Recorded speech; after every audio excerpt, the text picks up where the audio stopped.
October 31st is Samhain, also known as Halloween. It is often referred to as the Pagan New Year. It is the third and final autumn festival of the year. It's a good time to set intentions to rid bad habits, make resolutions for the new year.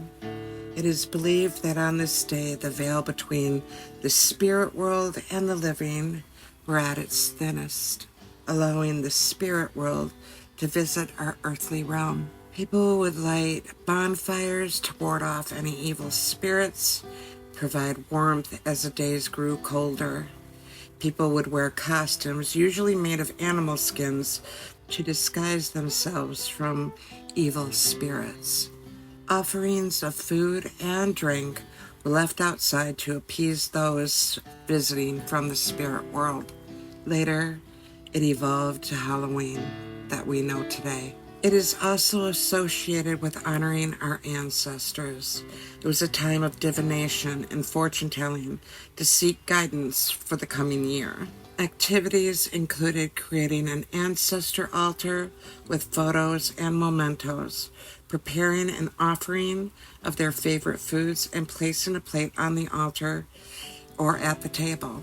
Another way to honor your ancestors is by visiting and decorating their gravesite. Or you can explore your family history through genealogy records or through older family members. Another meaningful way to preserve their memory is to share stories of them to pass on to future generations. This is a way to connect with your roots and keep your family history alive. For me, it's a time that I can look back on the past with gratitude for all the loves that brought me into existence. It reminds me to celebrate their life, not dwell on my loss. It teaches me to live honorably in my own life and to be mindful of every moment that I'm alive. Memento mori, remember you must die. That saying sits with me a lot during this time of year. I have never feared dying or death, and that is completely been instilled in me by my grandmother.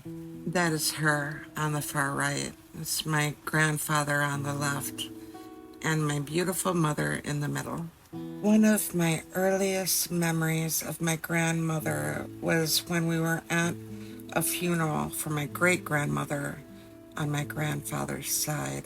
We were in a side room off of the main parlor where my great-grandmother was laying. It was one of those rooms where they had coffee and snacks that you could go in and take a break from.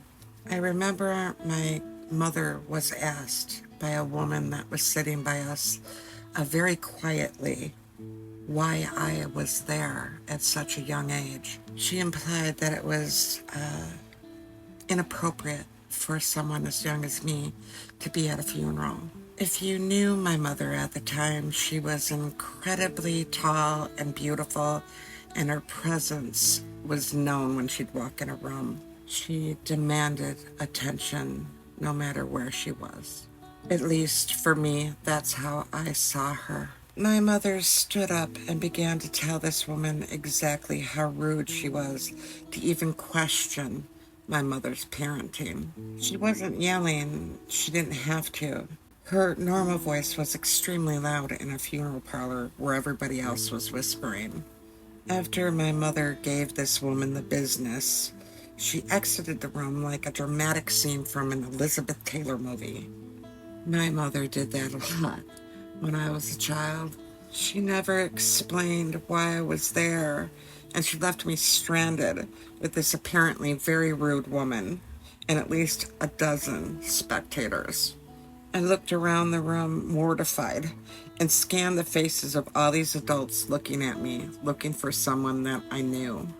The crowd was much bigger now, with people entering the room wondering what they had missed. And then, all of a sudden, my grandmother's hand appeared. She took my hand and pulled me close to her, then quietly and calmly explained to this woman that I was there because they didn't want me to fear death, but to understand it. That it was an honor to witness this event.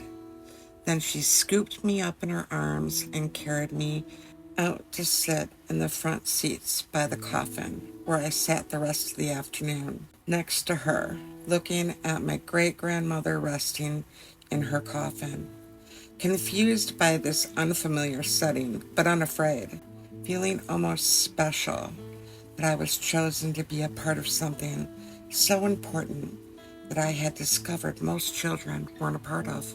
I have carried that lesson of death with me throughout my entire life. Death is a part of life. And my entire childhood was nothing short of a dramatic film like Who's Afraid of Virginia Woolf, Valley of the Dolls, or Guess Who's Coming to Dinner. I see sprinkles of my life in each Oscar-winning film. I spent my entire life trying to be different from these people who raised me, to be normal. My efforts were futile. They molded and shaped me into the woman I am today. They were the cornerstone of my success and sobriety, not the cause. It wasn't until I began to honor them at Samhain, when I got sober, that I realized I had focused only on their defects and not on their assets my entire life. This thinking robbed me of this treasure I had been given and condemned them long after death unfairly. I created a memorial board back in 2019 and began to reflect on who they were as a person and not who they were as me as a victim. And it changed everything about who they were to me and who I was to them. I learned while making this memorial board that how I experienced these people was not the same for everybody, and that in some people's lives they were heroes and they were villains, just like I am in many people's lives. Once I did that, I realized that they are human. They aren't evil. That the things that happened to them were just as awful as the things that have happened to me. The only difference is they died with their wounds. I was given the opportunity to heal mine. That is what Samhain means to me. This year, I will celebrate by making one of our family meals and placing a plate on my altar. I will show my son how to honor the people from his life, and I will share stories of the things that I learned from them in hopes that in his future, he'll be able to do the same with me and heal the wounds from his childhood that I am responsible for.